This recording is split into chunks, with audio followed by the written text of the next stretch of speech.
Et on va parler en fait d'une colonie un petit peu particulière. Et c'est bien que tu sois là, Mika, parce que du coup je vais pouvoir te prendre un petit peu à partie. À ton avis, quelles sont les nations européennes qui ont pu coloniser l'Amérique?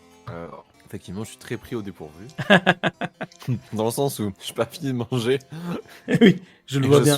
et je suis bien Iron Man. Donc, il va falloir que je me concentre pour répondre à ta question. Donc, quelles sont les différentes nations européennes qui ont envahi l'Amérique du Sud, c'est ça L'Amérique du Nord, pour le coup, Amérique du je Nord. te donne un truc, on va rester sur l'Amérique du Nord. Ok. Donc, France, Espagne, Ouais. Portugal, Angleterre, Pays-Bas. Pays-Bas. Et il y en a un que tout le monde a oublié, pardon. Et pourtant, L'Allemagne, il me semble pas, hein. non. L'Allemagne, Et si. pourtant, on célèbre entre guillemets la chute de cette colonie L'Allemagne aussi. qui a eu lieu en 1655. Donc, il y a quelque chose de l'ordre de 600 et des patates d'années. 400 et des patates d'années. Attendez, je vais calculer parce que je suis pas du tout prêt en fait. Hop, Tu 2025. comprends le montage, tu fais ce que tu veux. Oui, je fais ce que je veux, je m'en bats les couilles. 370 ans. Voilà, 370 ans de la chute de la nouvelle Suède. Ah oui, tout à fait. Eh oui, eh oui, eh oui. Tout à fait. J'allais dire le Danemark, mais j'étais en mode, mais c'est un pays du Nord du coup. Et oui, donc là, la Suède, tout à fait, un pays scandinave. Ce qu'il faut savoir sur la Nouvelle-Suède, c'est que c'est vraiment quelque chose qui est très très peu connu du grand public de manière générale, alors que pourtant ça a quand même eu une influence particulière sur certains aspects de l'Amérique, ou plutôt même des États-Unis qu'on peut avoir aujourd'hui. Alors, ce que je vous propose, c'est qu'on remonte un petit peu en arrière, qu'on remonte au début du XVIIe siècle. À cette époque-là, la Suède connaît un véritable âge d'or politique et militaire. C'est un statut, un moment qui est le fruit d'une série de réformes militaires, d'alliances politiques et de succès sur les champs de bataille, notamment pendant la guerre de 30 ans. C'est un conflit qui a lieu entre 1618 et 1648, où la Suède va s'imposer comme un acteur clé de défense des États protestants allemands. Sous l'impulsion de son roi, Gustave II Adolphe, surnommé le Lion du Nord, et ça pète la classe je trouve, le royaume de Suède va passer de statut de puissance régionale à celui de puissance européenne majeure, détenant des territoires dans la Baltique, en Allemagne, en Finlande et même en Norvège. Et bien évidemment, dans ce contexte d'expansion, l'idée d'une colonisation outre-Atlantique va s'inscrire dans une stratégie globale d'influence économique et diplomatique. À l'image des autres puissances européennes, la Suède ambitionne de 1. Contrôler les routes commerciales stratégiques, 2. Tirer un bon gros profit du commerce des fourrures avec les natifs d'Amérique du Nord, 3. Accéder à toutes les belles ressources du Nouveau Monde telles que des métaux précieux, du bois, du tabac, etc. Et enfin, point numéro 4, asseoir sa légitimité en tant qu'empire et rejoindre ainsi les plus grandes puissances telles que l'Angleterre, la France ou les Provinces-Unies. Il est toutefois essentiel de noter que la colonisation suédoise diffère des modèles espagnols ou anglais, souvent marqués par la violence ou l'assimilation religieuse. Dans le cadre de la Suède, l'objectif est surtout commercial. Le but, c'est vraiment de créer une tête de pont dans le commerce transatlantique, plutôt que de conquérir et d'évangéliser massivement.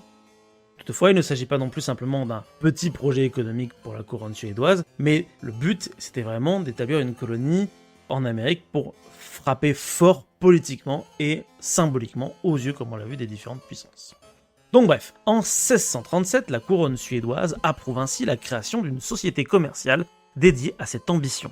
Cette société s'appelle la Compagnie de la Nouvelle Suède, ou Söderkompaniet dans la langue de Ragnar Lodbrok. Les actionnaires de la fraîchement créée Söderkompaniet incluent des financiers suédois, hollandais et allemands.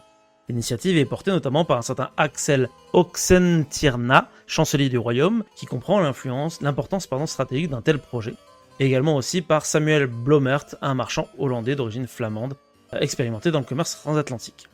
La première expédition de cette compagnie va être confiée à un certain Peter Minuit, un diacre calviniste wallon, ancien gouverneur de la Nouvelle-Néderlande.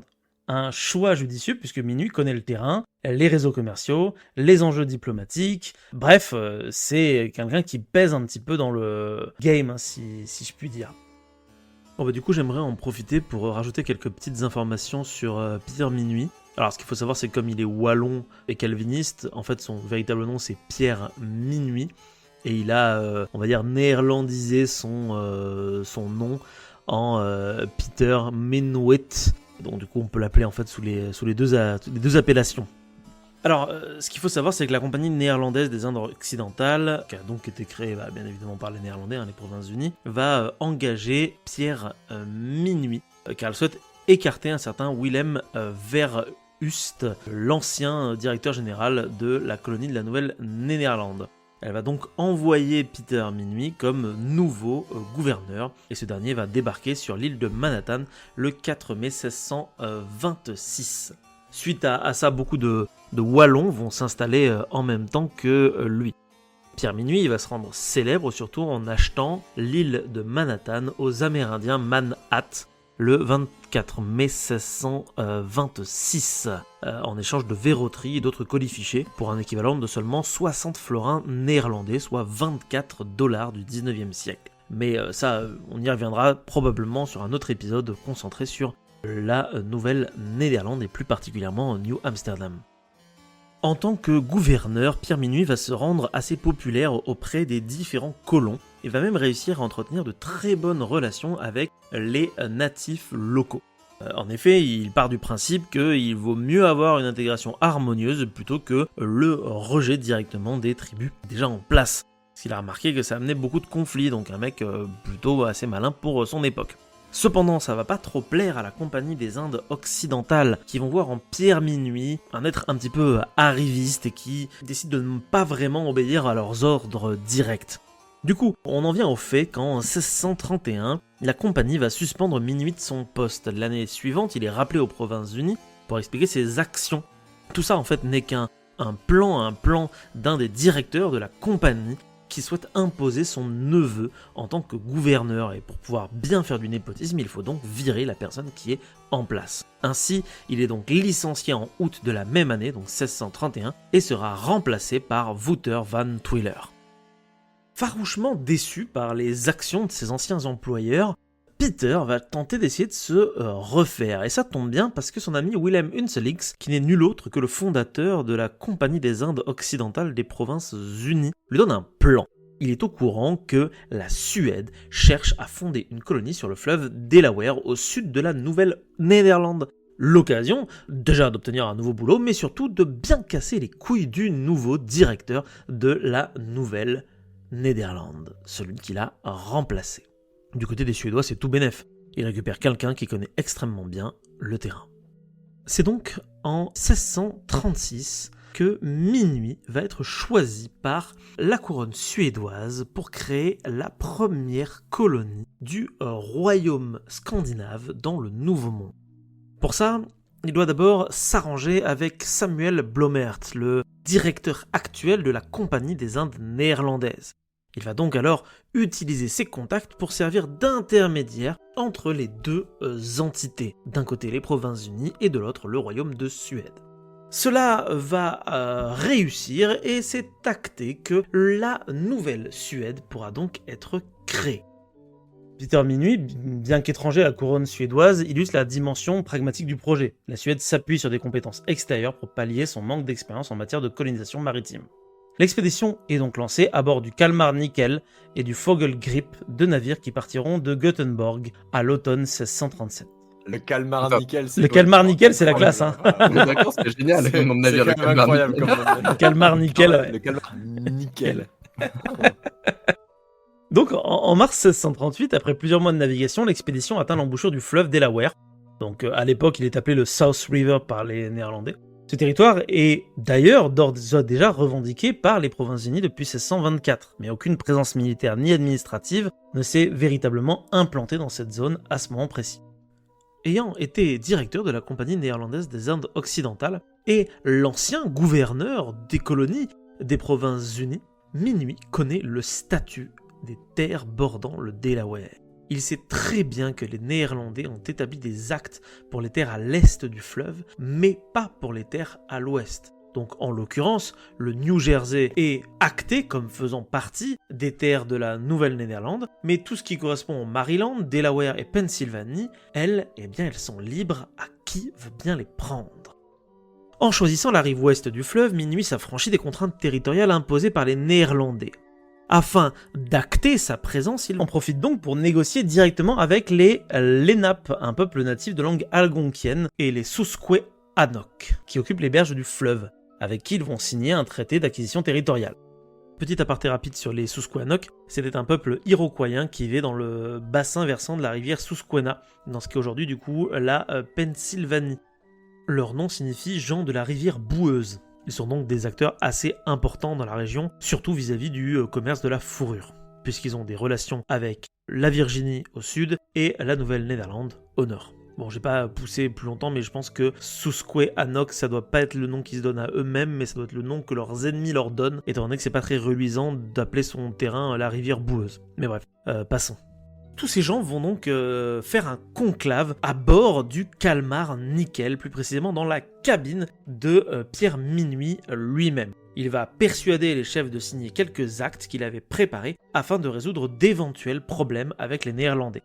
Pour les Suédois, cet acte constitue une cession définitive de territoire, mais pour les Lenape, il s'agit davantage d'un accord d'usage partagé ou temporaire. Cette ambiguïté n'empêche toutefois pas l'installation immédiate des Suédois dans un climat relativement pacifique. Bien évidemment, les Néerlandais vont s'opposer à l'installation des Suédois. Le directeur Willem Kieft envoya d'ailleurs une missive pour leur dire que les conneries ça suffit, mais Minuit décida de complètement ignorer cette missive car il savait très bien l'état des troupes des Néerlandais en Amérique, à savoir que ils avaient rien du tout. À l'embouchure donc de la Christina River, donc de la rivière de Christina, un affluent du Delaware, les Suédois établissent un poste fortifié qui s'appelle Fort Christina, baptisé en l'honneur de la jeune reine Christine de Suède, âgée de 12 ans à l'époque. Il s'agit du premier établissement européen dans la région du Delaware.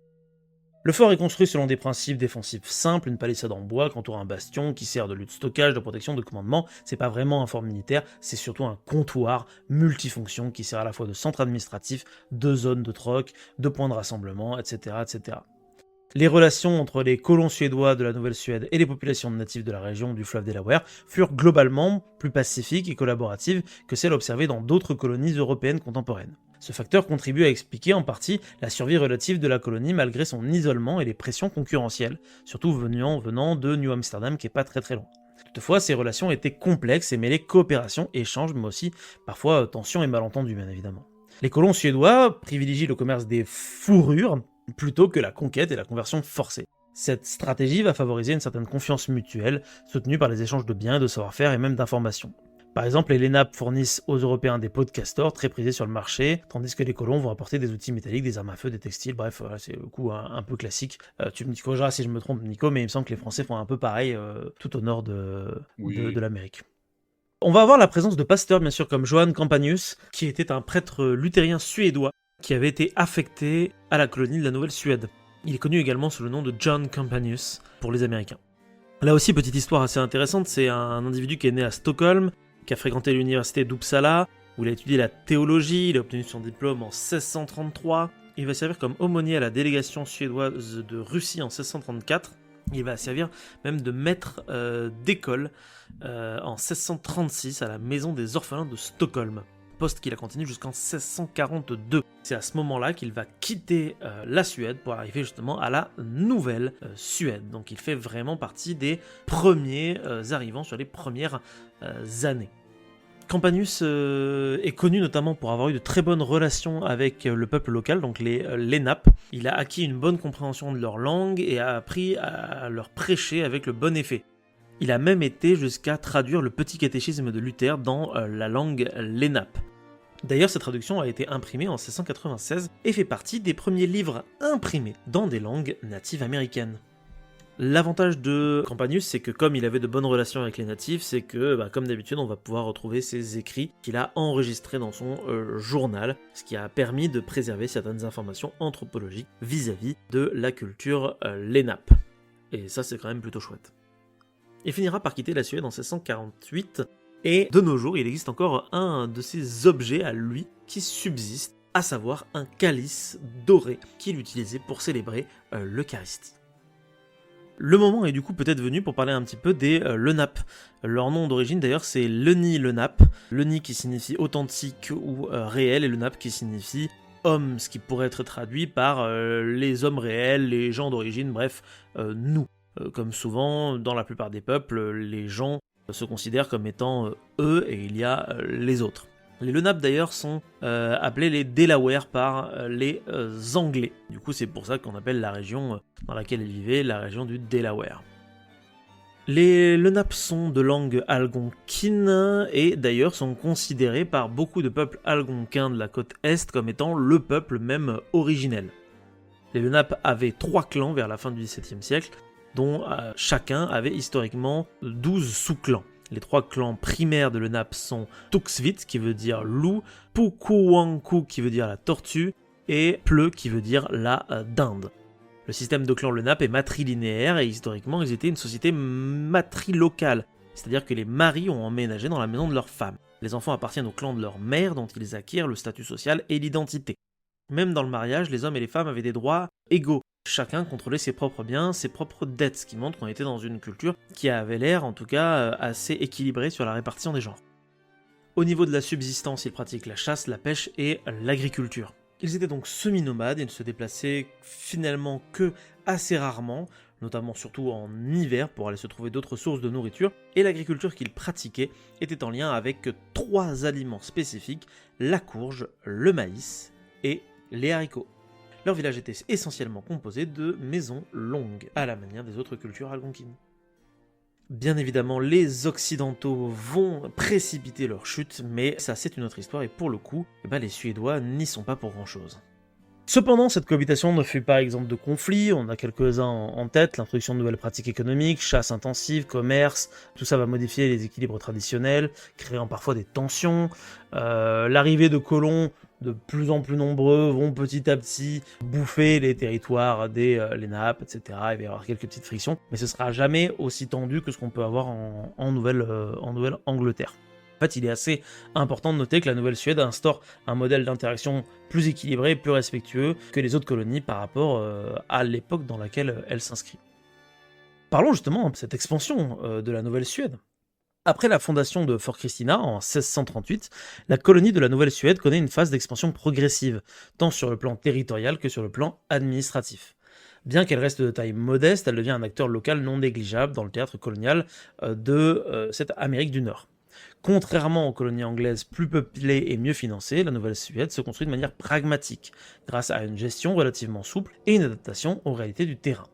La colonie occupe une bande de territoire tout le long du fleuve Delaware, principalement sur la rive ouest, donc l'actuel Delaware et le sud-est de la Pennsylvanie, mais aussi sur quelques zones de la rive est qui correspond aujourd'hui au sud du New Jersey. La région est fertile, couverte de forêts, traversée de rivières, riche en ressources naturelles, en bois, en faune, etc. C'est une localisation qui est avantageuse parce qu'elle offre un accès direct à l'Atlantique et un positionnement stratégique entre 2 puissances coloniales, la Nouvelle-Néerlande au nord et la Virginie anglaise au sud. Toutefois, le gouverneur Peter Minuit ne put jamais continuer son œuvre. En effet, peu de temps après la fondation de Fort Christina, il partit pour la Suède chercher un nouveau groupe de colons, mais décida de faire un petit crochet par les Caraïbes, dans le but de troquer du vin et de l'akvavit, un alcool de patates suédois.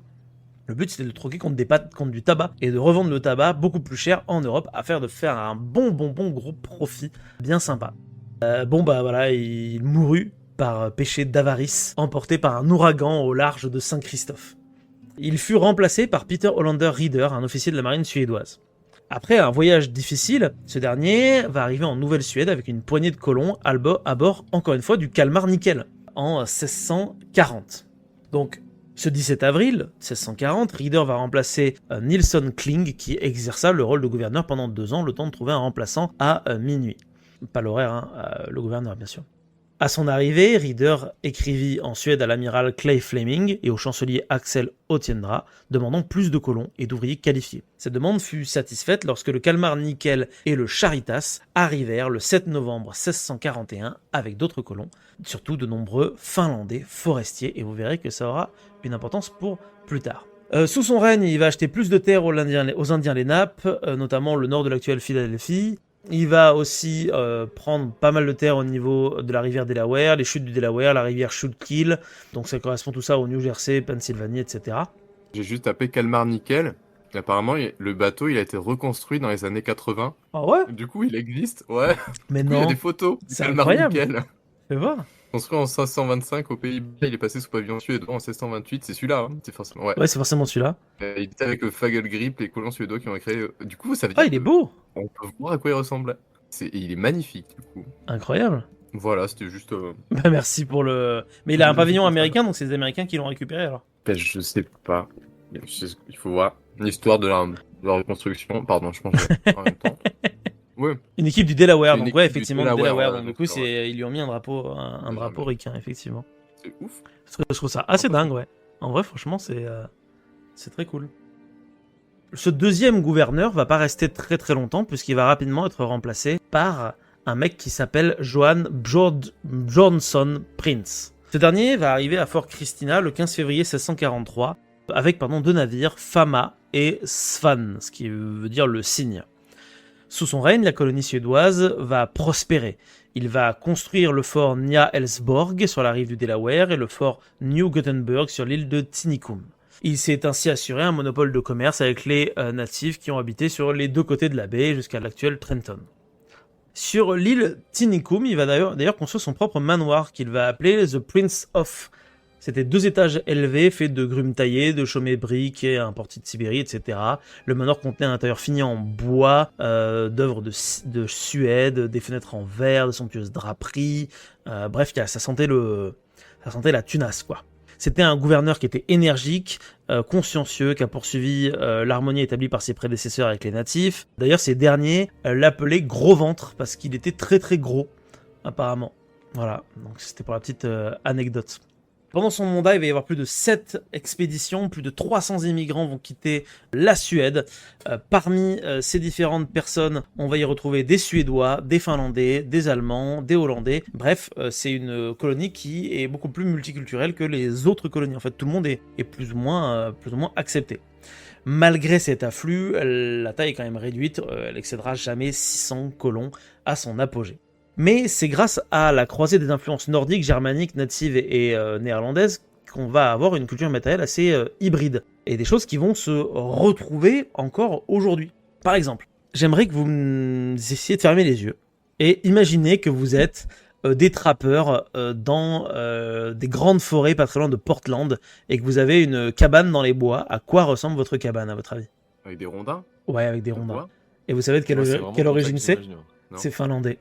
Mais non. En fait, c'est les Finlandais qui construisaient ça dans le Delaware. Et en fait, après, c'est l'immigration qui s'est exportée plus loin vers l'ouest. Wow. Donc, c'est des techniques de construction finlandaises. Ça, je trouve ça dingue. C'est ce qu'on appelle les cab... Merde, j'ai oublié le nom.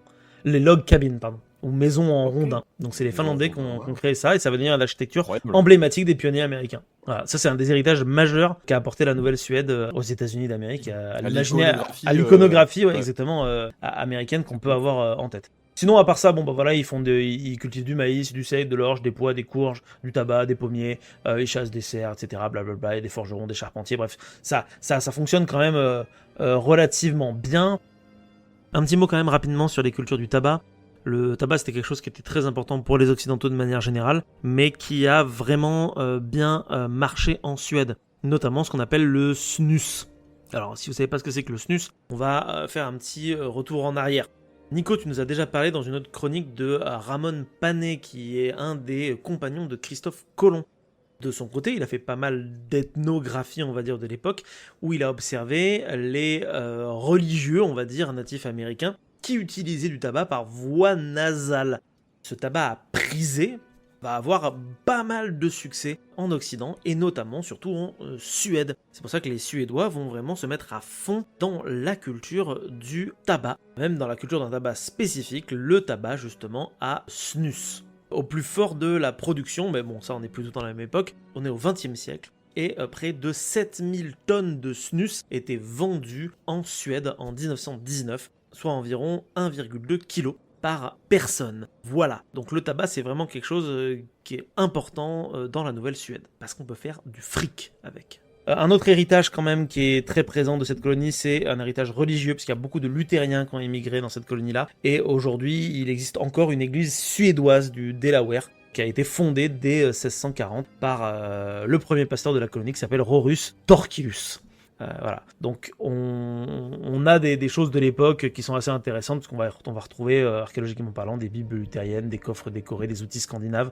Donc c'est très imprégné vraiment de culture très nordique. Mais toutes les bonnes choses entre guillemets finissent par avoir une fin et il va y avoir quelque chose qui va se passer. À partir des années 1640, la Nouvelle-Suède, bien qu'établie en marge du monde colonial nord-américain, ne peut éviter les tensions croissantes avec la Nouvelle-Néderlande. Cette dernière, fondée par les Hollandais en 1624, considère la vallée du fleuve Delaware comme une partie intégrante de son territoire. L'arrivée des Suédois en 1638 a donc été perçue dès le départ comme une occupation illégitime. Dans un premier temps, les Néerlandais se montrent tolérants, probablement en raison du fait qu'ils n'ont pas beaucoup d'effectifs, mais à mesure que la colonie suédoise se renforce, la pression diplomatique et militaire s'intensifie. En 1651, une tentative claire de réaffirmer leur autorité, les Hollandais démantèlent leur fort de Nassau et édifient à sa place Fort Casimir, bien plus proche de Fort Christina. Cet acte est interprété par les autorités suédoises comme une provocation directe. Et ça en est une, on va pas se mentir. 3 ans plus tard, en 1654, Johan Rising, un homme politique suédois récemment nommé gouverneur de la Nouvelle-Suède, décide de passer à l'offensive. Et parce que je voulais oublier de vous le dire, mais le précédent gouverneur, en fait, les colons l'aimaient pas parce que c'était un connard. Et donc du coup, il a fini par se casser en disant j'administrerai la colonie depuis la Suède, sauf que ça marchait pas très bien. Et donc du coup, il avait fini par être remplacé. Vote de confiance, tout ça. Voilà, hop, c'est ça, hop, ça dégage. Ça dégage. Donc du coup, Johan Rising décide d'organiser une expédition pour s'emparer de Fort Casimir, ce qu'il va réussir sans une seule effusion de sang. Mais ce geste audacieux va précipiter la fin de la colonie. La réponse hollandaise ne tarde pas. Le gouverneur Peter Stuyvesant, chef autoritaire et expérimenté de la Nouvelle-Néderlande, rassemble une flotte de 7 navires et 300 soldats. À l'été 1655, l'expédition quitte New Amsterdam en direction du fleuve Delaware. Alors New Amsterdam, pour les auditeurs et les auditrices, c'est New York. Les Hollandais reprennent Fort Casimir puis mettent le siège devant Fort Christina. Dépassés en nombre et mal équipés, isolés diplomatiquement, les Suédois capitulent après quelques jours de siège. Johan Rising rend la forteresse le 15 septembre 1655. La Nouvelle-Suède cesse alors d'exister en tant qu'entité politique indépendante. Cependant, la conquête hollandaise ne s'accompagne pas d'une épuration brutale.